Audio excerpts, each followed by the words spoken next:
and the majority in the chamber. McCarthy suffered a historic defeat earlier this week when he was ousted by a small group of conservatives and House Democrats. President Biden is praising the latest jobs report. You heard me say it before, I'm going to keep saying it. My dad had an expression.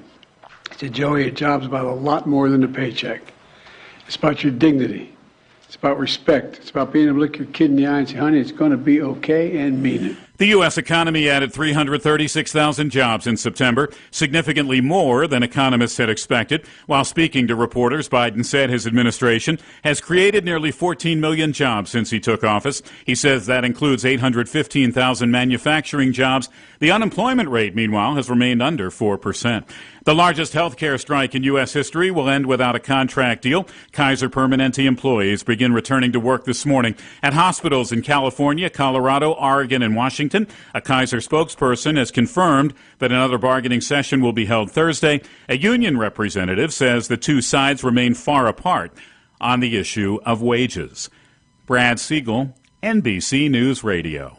WCPT Willow Springs is powered by ComEd. See how ComEd is preparing our public schools for a clean energy future at ComEd.com/public schools. You've been working hard all day and didn't have time to catch up on the news during work. And that phone just wouldn't stop. We've got you covered. Joan Esposito, live, local, and progressive. We will fight as many places and as many times as it takes to get this power back. Joan Esposito, afternoons from 2 to 5 p.m. WCPT 820. 2023 WCPT 820 is where facts matter. Information is power. In-depth analysis. Thought-provoking conversation. Stay informed to know what's going on. People are demanding that their voices be heard. Chicago's progressive talk is WCPT 820, where facts matter. The Hal Sparks radio program. A lot of times what you're seeing on the internet, imagine, if you will, if someone, a neighbor, a stranger, could paint a different view of the world on all of your windows anytime they wanted to. And all they had to do was get you to open the drapes. And if you looked out them, you would think that's what the world looks like, whether it does or not. Hal Sparks, Saturdays from 11 to 1 on WCPT 820, Chicago's progressive talk. A lot of schools talk about training the cybersecurity workforce of the future, but do they really deliver? My Computer Career has been supplying the IT workforce with thousands of skilled, certified pros for 15 years. Train with the experts in support, networking, or cybersecurity and start your career in months, not years. Upskill even faster. On campus or live online, qualified students may get financial aid, including the GI Bill. My Computer Career. Accredited, acclaimed, effective. Take the free career evaluation at mycomputercareer.edu. This is a WCPT Veteran Minute. When Pearl Harbor was attacked, men of all races across the country volunteered to join the fight, despite the United States Army being heavily segregated. Black enlistees were mostly assigned to combat support roles. But this did not stop Lieutenant Colonel Paul L. Bates, who knew of the racism and pushed his soldiers to achieve excellence. The 761st Tank Battalion was formed in the spring of 1942. It contained 30 black officers, 6 white officers, and 676 enlisted men. The unit donned the nickname the Black Panthers, wearing patches on their uniforms with a panther on it and the slogan, "Come Out Fighting." And in 1944, the 761st was assigned to General George Patton's Third Army in France. General Patton gave a colorful speech to his crew, and the Black Panthers became the first African-American tank squad in World War II. And by the end of the war, the Black Panthers had fought further east than every other United States unit, receiving 391 decorations for their heroism. The following program, Real Estate Radio, is sponsored by Trusted Agent USA, and to the extent applicable, their guests. The views and opinions expressed therein do not necessarily reflect those of NewsWeb Radio Company or its management. Welcome to Real Estate Radio, hosted by the real estate therapist Larry Shakman, a top-producing real estate broker, author, CEO, and founder of TrustedAgentUSA.com, the ultimate real estate matchmaker, connecting you with top-performing agents for 2% commission. Each week, we bring you exclusive interviews with industry experts, covering everything from staging to negotiation strategies to home inspection issues and everything in between. Whether you're selling your home, a first-time home buyer, or a seasoned investor, we've got you covered. Let's make your real estate dreams a reality in this fast-moving and ever-changing real estate market. This program is funded in whole or in part by Trusted Agent USA. Illinois license number 475-145-795. Now, here's Larry. All right, everybody. Good morning. Happy Saturday, and welcome back to Real Estate Radio. We're here every Saturday, 9 to 10 a.m. on WCPT 820 a.m. where facts matter. And, of course, facts matter in real estate, right, Dylan?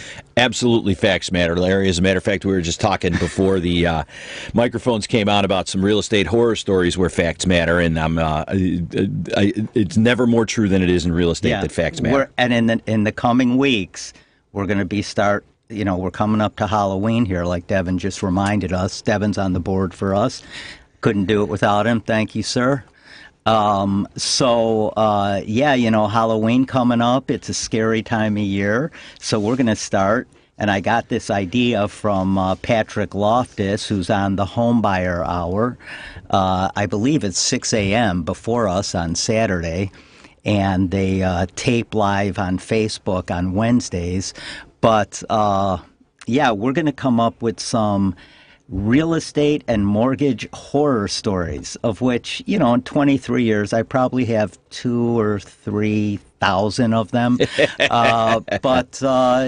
that should be fun, because those are always fun to talk about and give people a little insight into what not to do. Well, not only what not to do, but I think it's relevant, Larry, for the audience to understand. We sit here and talk about, hey, it's important who you hire. It's important that you get the right real estate agent in your corner, the right lawyer in your corner, the right lender in your corner. And some of these horror stories talk about why. And I think that's really the relevance is how amusing and almost surreal things can get out of hand in a hurry. Real fast. Yeah, they can unwind in a hurry. Sure. So my name is Larry Shakman. I am the real estate therapist. The couch is open for the next hour. We will be disseminating therapy and put you in that Zen state of real estate. So if you have any questions, if you want to call in, talk about anything that's going on in your real estate life, give us a call at 773-763-9278. You can text us at that number as well, 773-763-9278. We're also on live on Facebook at WCPT 820, oddly enough. Now, Dylan, before we get started, I'd like to have a very quick, there's nothing wrong with your radio station, a very quick moment of silence for summer. Summertime weather is gone. It's never coming back. We have 7.5 months of pure fun ahead of us. So. It's funny, Larry. We walked in this morning. Everybody's in long sleeve shirts for the first time. And, look, we've been blessed. And you're 100% right. But the winter means that we're going to turn our real estate attention to some of those winter things as well. Yeah. Yeah, so let's real quick thank our sponsors. Of course, Benchmark Mortgage. And if you want to get a great pre-approval, give Dylan a call. Where are they calling you? You can call or text anytime at 630-708-7088. My team and I are available to answer your questions and help you out. Make sure that when you get out in the marketplace and pursue a pre-approval or pursue a property with our pre-approval, that you can count on it and literally take it to the bank and make sure you're funded. Super important, guys. When you're looking for a home, you just have to be pre-approved. It's going to make things a lot easier for you. Also, I want to thank At Home Title Services. If you're a real estate agent, broker in Illinois, and you want to add another tremendous menu item to the list of services that you offer your sellers, become a registered title agent. You can do it for free, and it's not only going to give you another great service to offer your sellers, but it's going to increase your bottom line too. And we know what's going on in real estate now. There's a lot of changes. We talked last week about the NAR class action lawsuit that they're dealing with right now, and many companies have settled. RE/MAX is settled for $55 million. Anywhere Real Estate, which used to be Realogy, which owns, any number of brokerages, settled for about $85 million. And what this really means, like I read an article today, RE/MAX settled for $55 million. But part of that settlement is they're basically disengaging from NAR. They are no longer requiring their members to follow, basic NAR rules and things like that. I think it's interesting times in real estate, and who knows where it's going to go. But I think that, we talked a few weeks back, before you got deep last week, Larry, about the idea that it may decouple the buyer's agent commission and change some of the math in the real estate business across the board. So it's going to be interesting to see how that plays out over time. Yeah, I think it's going to be very interesting, but I think actually what's going to happen is buyer's agency commissions are going to end up on one side of the settlement statement. Seller agency commissions are going to end up on the other side of the settlement statement. And we're going to have to find a mechanism where buyer agency commissions can be financed in the deal. And I don't think that's really going to be a step too far. I really don't. They're going to figure that out. Look, I think ultimately, Larry, you're right. I think one of the things that is the overriding factor of this, which is really the case in most class action lawsuits, right? And that is there's a change in the fundamental structure of the way the paperwork flows, like you just described, but it doesn't get any cheaper for the consumer. Yeah. And all this money, this $55 million settlement, $85 million over there, NAR, blah, blah, blah, all that means is ultimately one original plaintiff is going to see some money, and the lawyers are going to see a lot of money, and then we're all going to move on down the road doing exactly what we've done the whole time. You know what? That is what class action lawsuits, really what they come down to. Right. Who is walking away with the majority of the money? It's always the lawyers. It's always the attorneys, and that's fine. Listen, I'm not knocking attorneys, I don't begrudge Patrick. them, but you know how that works. I'm not knocking attorneys at all. It takes a village to get a real estate transaction across the finish line. Attorneys are a huge part of that. When it comes to class action lawsuits, though, I mean, this really, I kind of like where this might go in the end, because I think it probably should be separated. I also, on the other hand, think we have a very transparent system right now and transaction process where everybody knows where all the money's going. Everybody knows and agrees to the fact that all the money comes out of the proceeds of the sale. They know exactly how it's split up. But now buyer agents will negotiate their own commissions with the buyer clients that they work with. And for me, I think the only step we have to figure out is how do they finance that commission. And honestly, I don't think at the end of the day that's going to be really difficult to do. I don't know that we're going to settle it between now and 10 o'clock, so you're probably right. You never know. You just never know. So anyway, our final sponsor, TrustedAgentUSA.com. Listen, if you want to save a ton of money, thousands of dollars on either your purchase or the sale of your home, or if you're investing in an investment property, which we'll get into a little bit today, go to TrustedAgentUSA.com, click on any link to get started, find out what it's all about, because just recently I saved a seller probably about $8,700 in commissions and title and a couple of other things. So there's a lot of ways that you can save money using TrustedAgentUSA.com. And so let's jump right into a couple of things. Sure. What's your favorite thing to talk about at the top of the show? Well, I don't really have a favorite, Larry. I could talk about anything, but you're going in a direction, so tell me what you got. Where are we at with rates right now? Yeah, there you go. There you go. Thank you. You know what? We had a tough week in the interest rate market, and I would tell you that we have our first. We've moved solidly into the high 7s, and I wouldn't be surprised if we had 8% soon, right? So we priced the loan out 5% down, $400,000 purchase, single-family home. And the best we could find most of the late part of this week was 7.875. So we're just a shade under 8%. Okay. And that's for a 30-year fixed. That's a 30-year fixed. So, and obviously every detail of every client, but there's a pretty well-qualified client. I think that in the grand scheme of things, there are some 8s on the board now for the lower qualified or the not maximally qualified, right? Let's not call folks lower qualified. They just have slightly different credit profile.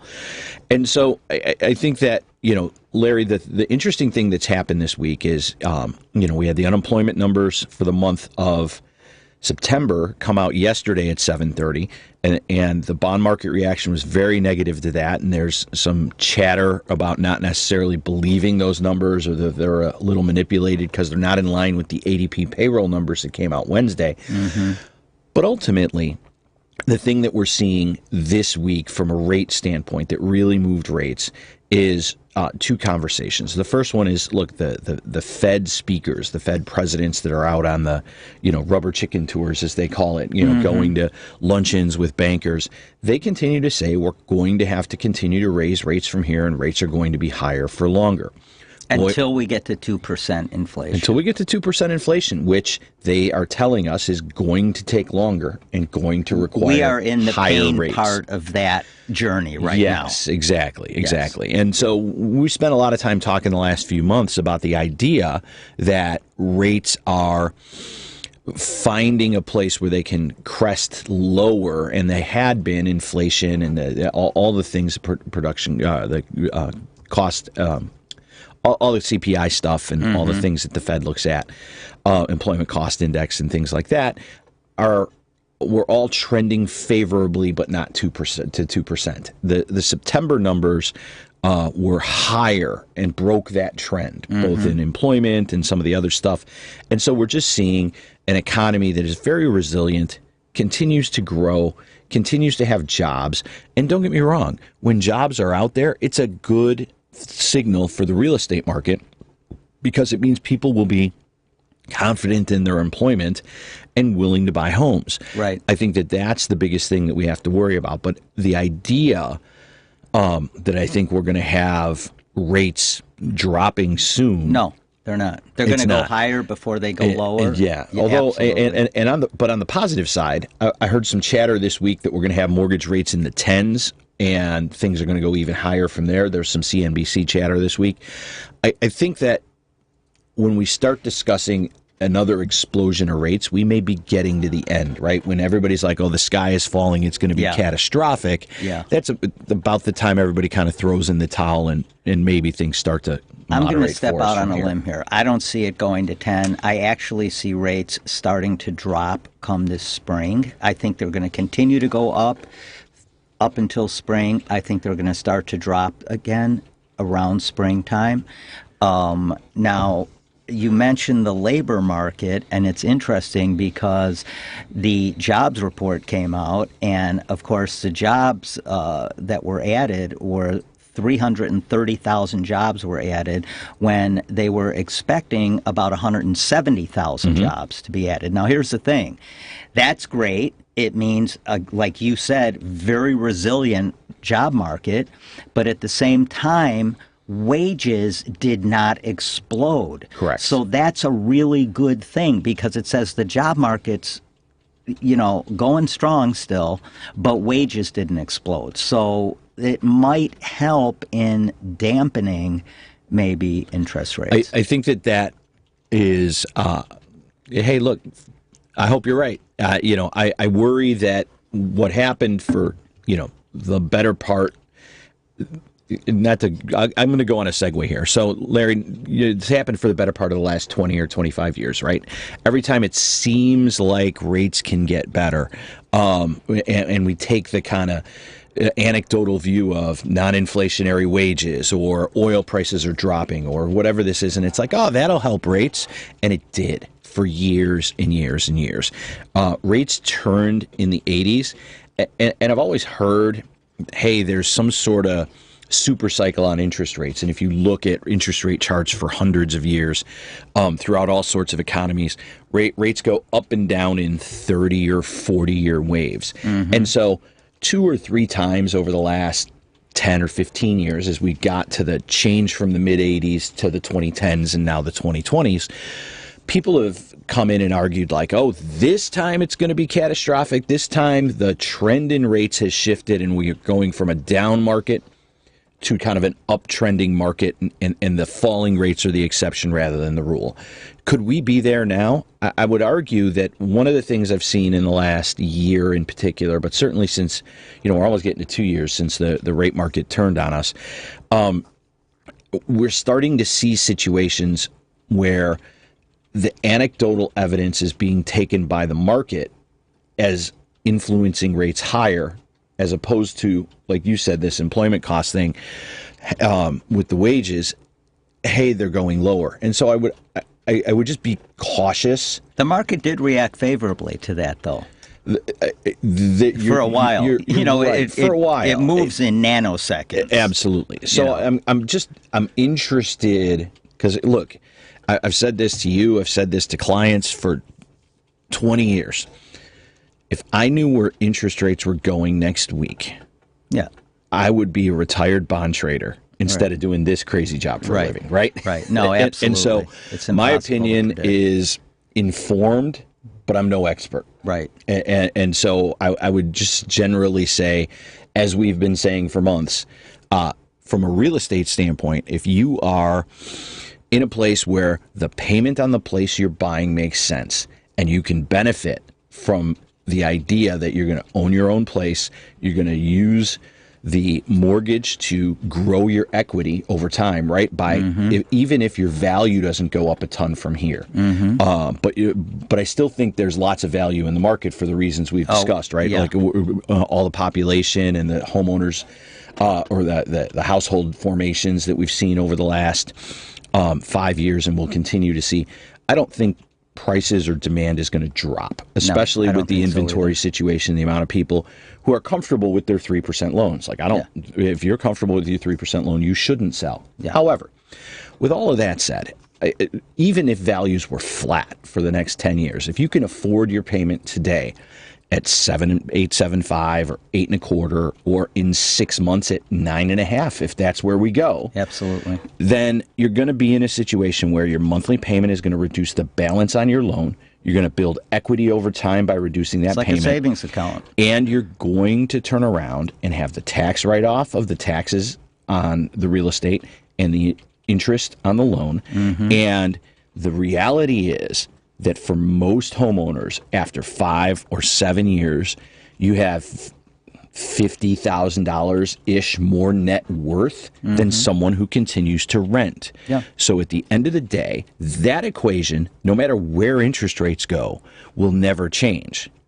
And so even though it's not a perfect time to buy, it's a good time to buy. Yeah, listen, when I first bought my first home 20-something thousand years ago, it was at 7.5%. I didn't even think about it. It was like, all right, I'm paying this for rent, 7.5%. I literally didn't even think about it at 7.5%. But people, get their minds are trained over the few years we were at 2 and 3 and 4%. And, look, that's not coming back. And here's the reality. We are in our 139th month in a row of housing prices and the cost of housing going up year over year. So 139 months in a row, housing prices have gone up year over year. That's got to stop because home ownership has to be affordable for our economy to keep chugging along, because that is how people, build wealth. Well, not only 139 months, Larry, but I'm well aware, as I'm sure you are, but I'm going to share it with everybody here. Look, we've had 110, 115 years of real estate market data in kind of the modern era. I know where you're going. And in those 115 years, we've had 6 years where prices fell. Yeah. and 2 of them were in World War II, and 3 of them were during 8, 9, and 10, or 7, 8, 9, or whatever. During the Great Recession. Yeah. And one of them was down like 0.1%. Yeah. So the reality is that home value increases. If you were looking at this as a sports team, is like the 1929 Yankees or whatever that team was. They're 104-6. Yeah, yeah. Like what are we doing? This exactly. This idea that people have that we're going to sit here in a market and experience some sort of magic 20% decline, that you're going to be able to jump in and buy a house. Forget it. It's not happening. Forget it. It is absolutely 100% not happening, as a matter of fact. So I just rented this beautiful little space in Lisle. $1,250 a month, $348 a month HOA fees, to a wonderful client, Christina, if you're listening. I told you to listen this morning. Just an awesome girl. Her first apartment on her own. Her first, you remember, everybody remembers how that was, right? You walk in and, hey, man, you got a house. I'm not living at home anymore. Right. It's that whole feeling of freedom and everything else. And it was so wonderful to see that, just all over her face. But, the post I'm making about her on social media is, here's another happy future homeowner.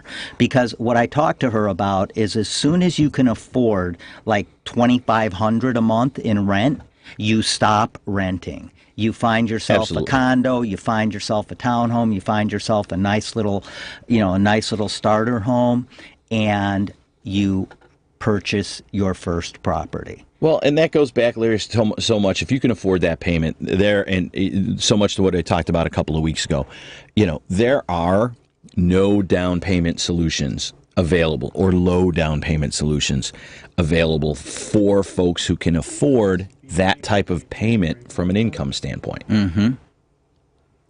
So I think that it makes a lot of sense to just understand what your options are. And again, that goes back to pre-approval, because although it's great to rent your first place, I wouldn't want to rent my second place, depending on where the numbers are. Yeah. I'd like to get into ownership. 100%. And that's exactly what I got across to her and her mom and her dad.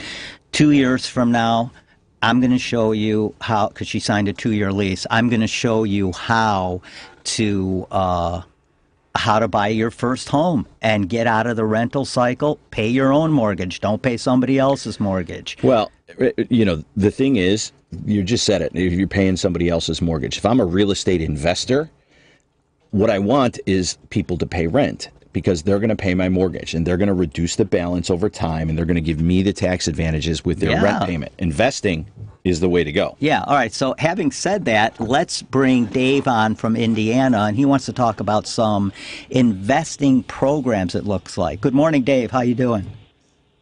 Good, you? Awesome. Thanks for calling in. What do you got? Well, I was listening to the show last week, and you guys talked about some guy that was going to put on an investment program, and show you the ins and outs, and what to look for when you're doing an investment property. Yeah, we're going to actually show you how, and that was me, we're going to actually show you, it's going to be a 6-week boot camp. We're going to show you how to evaluate properties and how not to lose money investing, which is important when you're investing in real estate. So if you want to find out more about that, when we're done talking here, I'll get Devin back on with you, and he'll get your information, and I will get in touch with you. Just give him your phone number and email address, full name. I'll get in touch with you and tell you all about it. Dave, let me ask you this. What do you think is your personal biggest concern about the idea of real estate investing?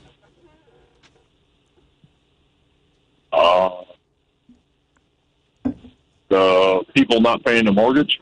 Yeah, good. You know what? That's a fair concern. You got to sure. factor that in. You have to factor in vacancy when you buy an investment property. If you're buying it not to flip it, but to hold it and rent it out. So, Larry, let me ask you this: as part of the boot camp, is vetting tenants for the ability, the capacity, and the willingness to pay part of that process? Absolutely. Like this wonderful girl I worked with and just got her into this. It's a rental. It's not an investment property, but even, when you're renting out one of your investment properties, you want to do your due diligence. You want to do credit checks. Typically, the applicant that's applying to rent your place will pay for that credit check. And you just want to do your due diligence, and you want to work with a realtor that is an investment realtor. They know the investment game, because it's completely different than just buying a primary house, retail, a retail deal like that. Yeah, absolutely. Dave, one of the things I would tell you is I've worked with clients, and I think I think if you go through and you say, hey, I want to be a real estate investor, you raise your hand and you go through that, and you work with a good team, not coincidentally like Larry and I, you'll find yourself working with a mortgage lender and a real estate professional who both should be able to help you kind of review the credit worthiness of the folks that you are renting to. And I think that that's the most critical thing to understand, is that you're not alone in this, right? When you have you're in a situation where you have zero information, what you get is, when you get the right team on your side, you get the knowledge that they've already developed over time and their expertise to help you do what you need to do, which is make sure you earn a return on investment when you buy a rental property. Yeah, absolutely. Okay. Yeah. Hey, and then are you guys just working in Illinois, or do you work all over? No, we could. So a lot of this is done through Zoom meetings, one-on-one, and also group Zoom meetings. Now, when we do visit properties to evaluate them, they're typically in Illinois, because that's where we're located in Chicago Metro. But we FaceTime those out live to anybody participating in the program like you that might be in Indiana, and you're also welcome to visit us here in Illinois when we're doing that. Yeah, I can't speak for Larry, but I'm personally licensed in 10 states, Indiana included, and I work for a company that's licensed in 50 states, and there's always solutions. So the thing is, getting the right partners is not... It doesn't. There's no exclusion by state line, I guess. And by the way, we're going to be talking about something here right after the break coming up about investing, and something new that's coming out here shortly, that 5% on investment. We've had an interesting product development that will help. That will help folks do exactly this: buy their first property, do the house hacking we've talked about a couple of times on the show, and get after things. Hey, so I am going to put you on with Hang On, and Devin will take all your information. I'll get everything out to you, and we can talk, and I'll help you any way I can, whether you participate in the boot camp or not. So, yeah, let's get you started investing. That's how people build wealth in America. Invest in real estate. Awesome. Dave, thanks for the call. All right, Larry, what do we want to talk about next? All right. Well, let's get. I want to get right into this program where the 5% down and why that is so important. Let's just jump right into that. Explain it. So we had a very interesting development. We rarely have very interesting developments in the mortgage business. Really, it's kind of stodgy overall, and lots of changes are incremental. This change is sort of seismic in that way. And so we've talked for months about the idea of house hacking on the show. And for those of you who are not familiar, in brief, it's using your status as a first-time buyer to buy a place for a low or no down payment and then live there for a year or two, own it, get it ready, convert it to rental property. FHA has been the only way to do that on multi-unit properties over the course of the last 20 years.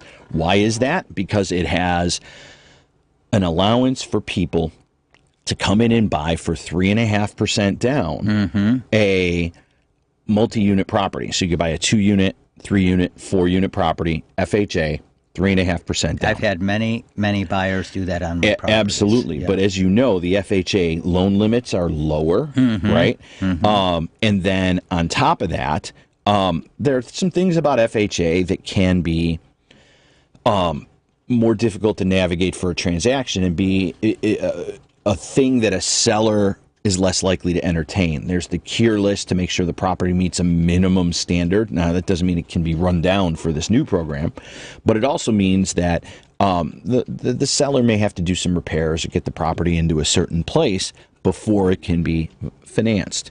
So it makes your offer as an FHA buyer slightly less attractive, generally. I will say FHA has become easier to work with. For sure. But nonetheless, keep going. Right, not to impugn FHA, but we're laying the groundwork for this discussion. Right. So at this 3.5% down, if you were trying to buy a multi-unit property and not using FHA, you had to put 15% down on a 2-unit, 25% down on 3 and 4 units.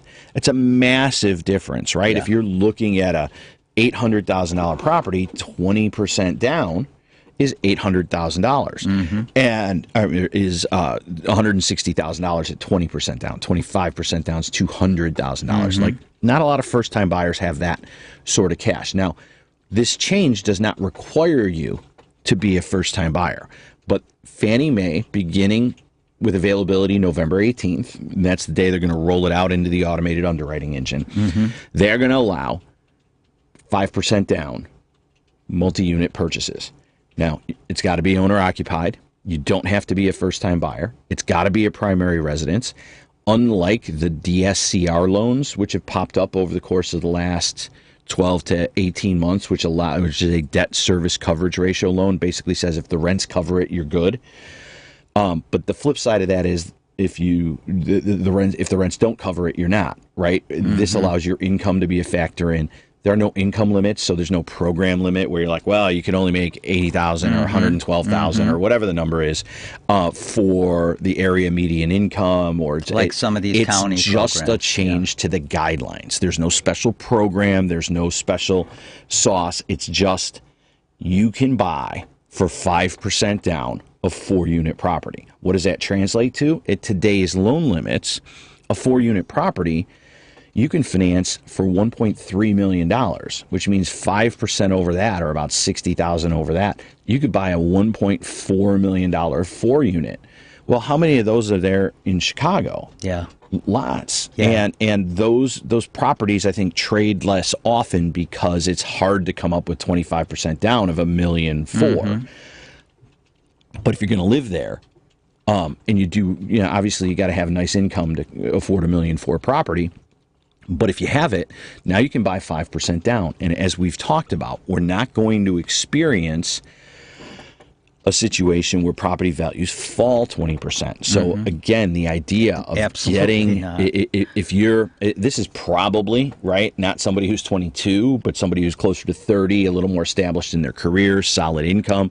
But if you're going to buy in Bucktown, Lincoln Park, other higher end areas where there's 4 units, but it's not limited to those zip codes. They're just examples.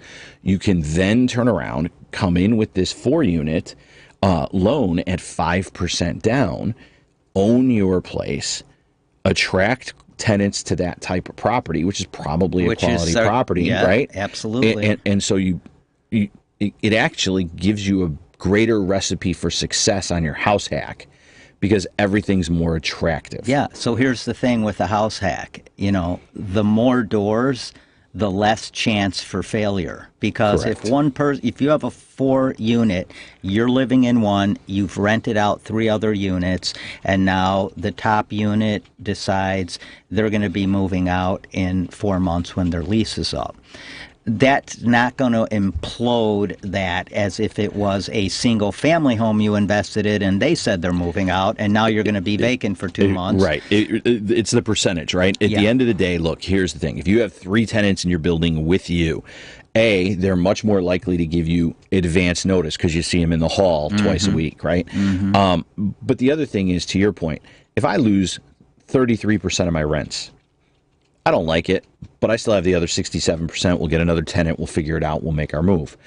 If you are a single-family homeowner, as you described, you lose 100% of the rent in your example. Yes. And that makes it really, really tough to cash flow, which is why you have to have, when you buy investment property as a single family, rather than converting your own home, but if you just go buy a single family, they want you to have 6 months of payments in the bank. Yeah. And this is why, because this sort of stuff happens. And you have to factor in vacancy on things like that, like you do on any property. Sure, but you said, but if you buy 100%. Right. You buy a 4-unit with 5% down at $1.4 million, you're going to have quality rents. You're going to turn around and probably be able to attract quality tenants. Yeah. And put yourself in a situation where you can hack that first place really, really nicely and get yourself on a plan to success. Yeah.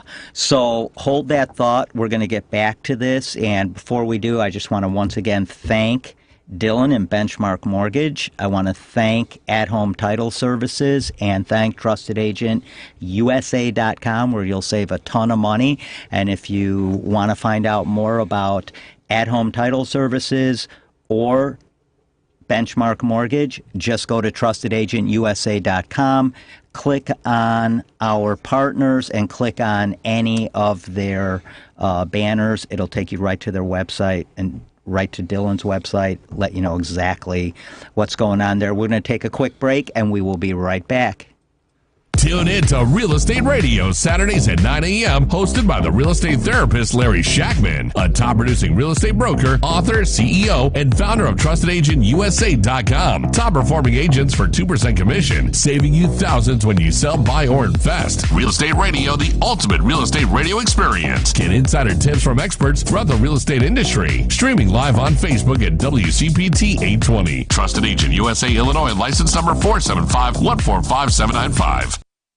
Welcome back to Real Estate Radio, sponsored in part by TrustedAgentUSA.com, the ultimate real estate matchmaker, saving you thousands. Now back to Larry, the real estate therapist. All right, once again, thanks for joining us, everybody, on Real Estate Radio. Like I said, we're here every Saturday, 9 to 10 a.m., and we are, as always, joined by Dylan Kramer. Glad to be here. Yep, Dylan. So let's just jump right back into this, because I think this is extremely important in that to be able to buy a 3 or 4 flat or 2 flat for that matter, or an investment property. For not an investment property.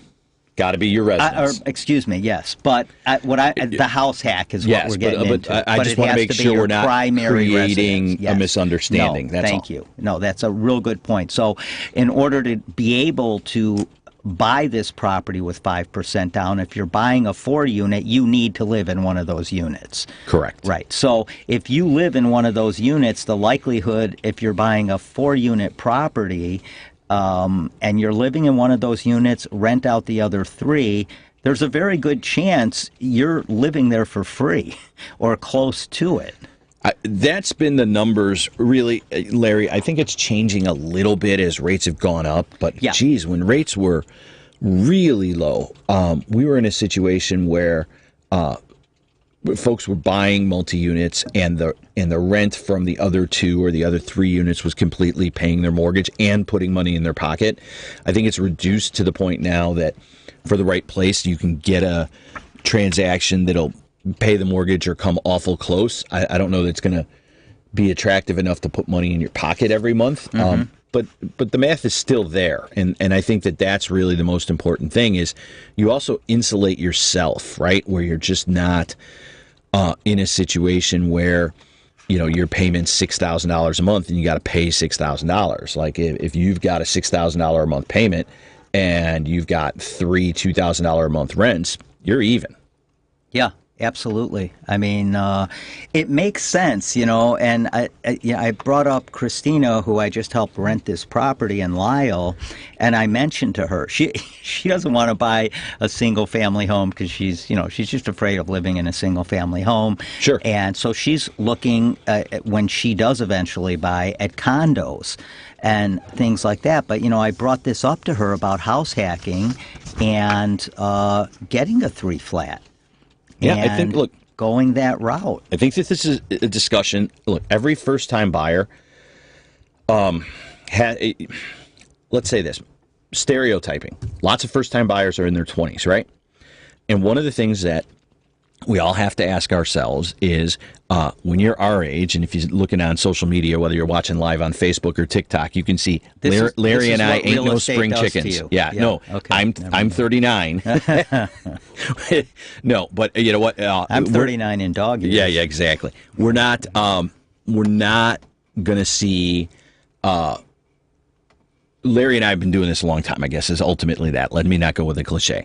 And the thing you got to ask yourself is, by the time you're our age, right, 25, 30, 35 years from now, what's your real estate situation going to be like? And what's your personal financial agenda like? I mean, are you going to save all this money in your 401k and allow the stock market? Like, there's an argument that you can do that. And for that, we're not your guys, right, at the end of the day. And that's okay. If you just want to invest your 401k in the stock market, you got a great company match, and you want to be left alone and not bothered, you're probably not listening to us on Saturday morning anyway. So what's a 401k, so let's assume, way, right, well, it's a 201k nowadays. Exactly.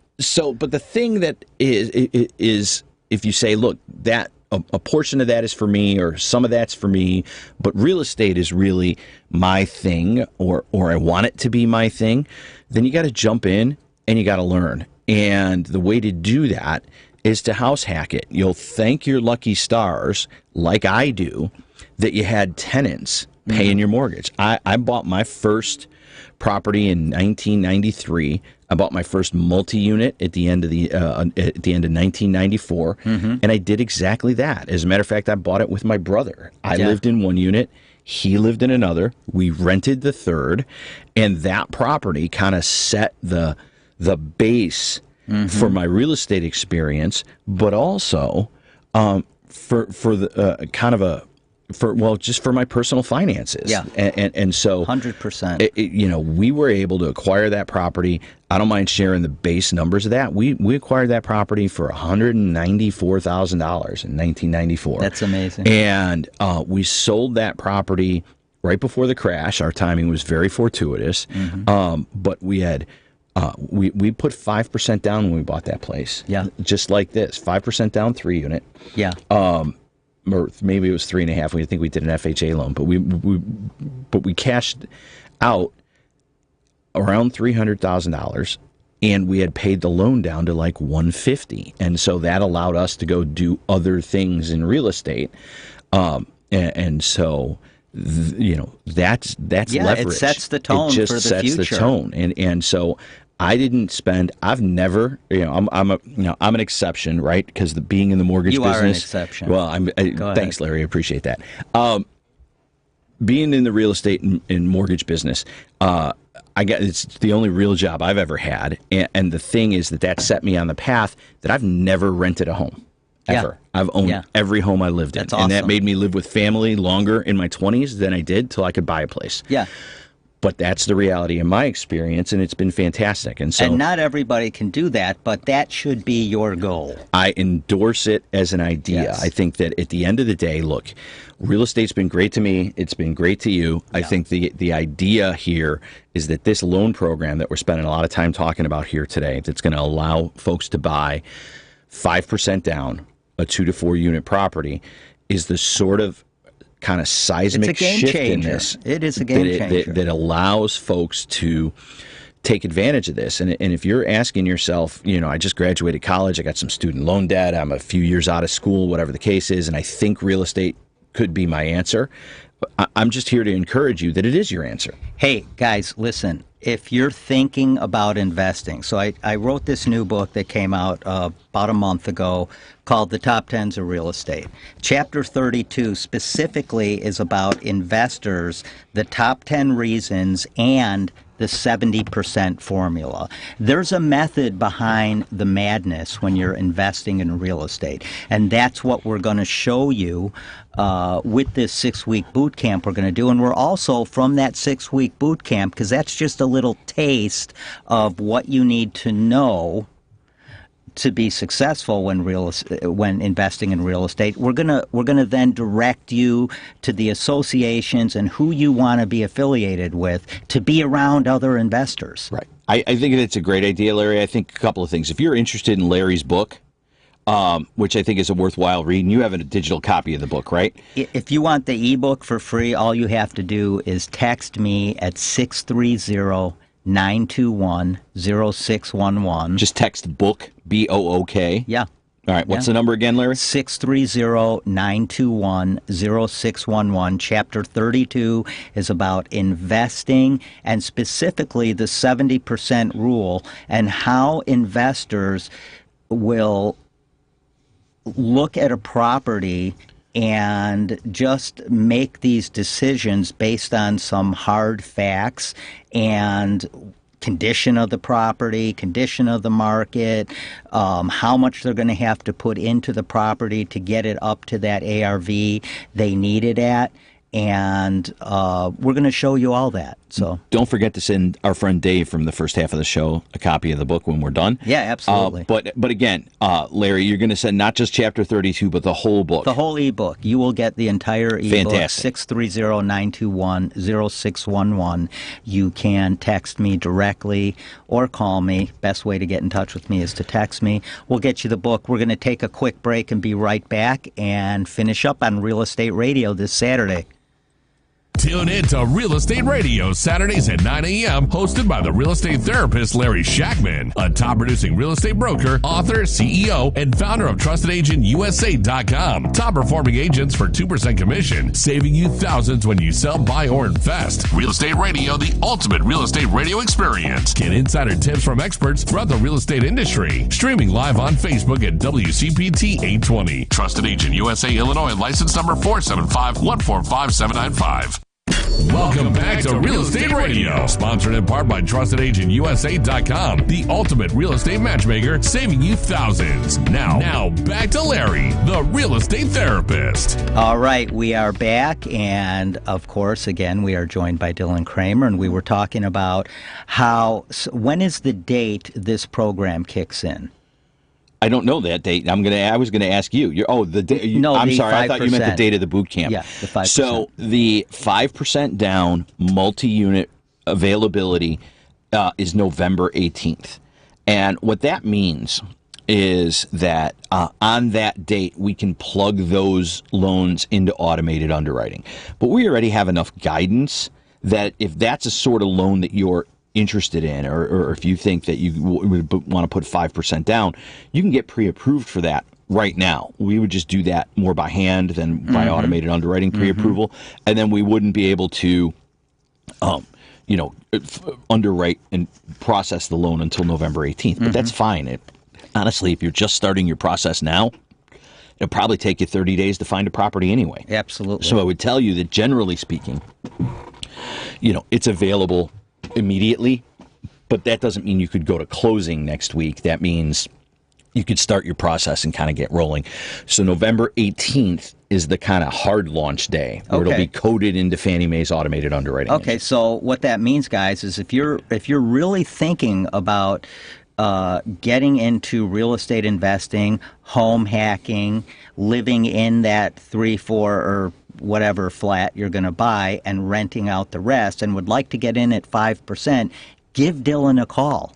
Give him a call or go to his website. Absolutely. You can call or text 630-708-7088. Yeah. So really, really some great information today because like these people, these buyers that had been coming in with conventional loans when they've been trying to buy 2, 3, or 4 flats that I've had for sale in the city, they were all putting 25% down if they were coming in conventionally. It's a lot of dough. It's a lot of dough. And then the FHAs who would also be coming in on these properties, they were coming in at 3.5% down. And like you said, the standards that FHA will sometimes hold you to, make it maybe a little more difficult, but still very doable But this is a game changer. No, this is absolutely a game changer because at that 5% down,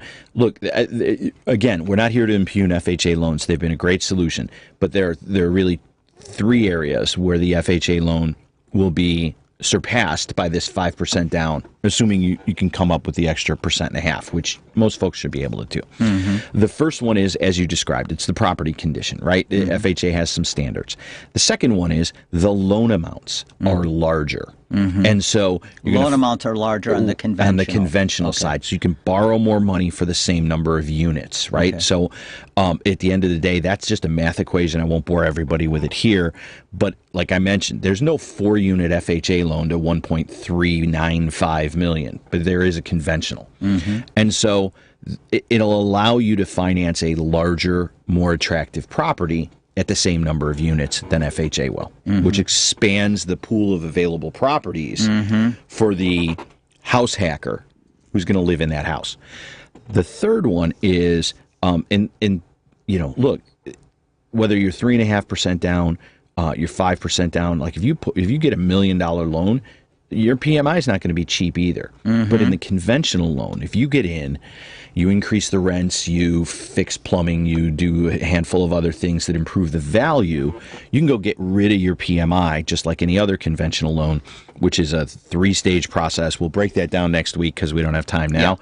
Yeah. But you can get rid of that PMI. The FHA loan, if you put 3.5% down, like that's PMI for life. Yeah. So my question about this new initiative where you could put 5% down, on a conventional loan, are there any restrictions in terms of how long you have to live in that property if you buy that? Just the conventional guidelines. You have to have the expectation that you would live in it for a year. Okay. Now, there are some tax implications, which we've talked about on the show before, in terms of holding it or as your residence for 2 years, living in it for 2 of the next 5 if you're going to sell it, but just for the purpose of the loan and the financing. If you house hack, you move into it, you live there for a year, you're golden. Awesome. All right, guys, listen, we're going to wrap it up. Before we do, I just want to say again, thank you, Dylan, for joining us. We got some exciting Always things glad to be up on the couch. Yep, absolutely. And if you want the free ebook, The Top 10s of Real Estate, just text me at 630-921-0611. And you're also going to find out if you're a buyer or a seller or an investor, how much you can save at TrustedAgentUSA.com. And if you want to get in touch with Dylan, because you need to get in touch with him to get pre-approved, you call him at 630-708-7088. You can call or text that number anytime. All right. You guys have an awesome, awesome weekend. We'll see you next week again on Real Estate Radio, right here on WCPT 820 AM.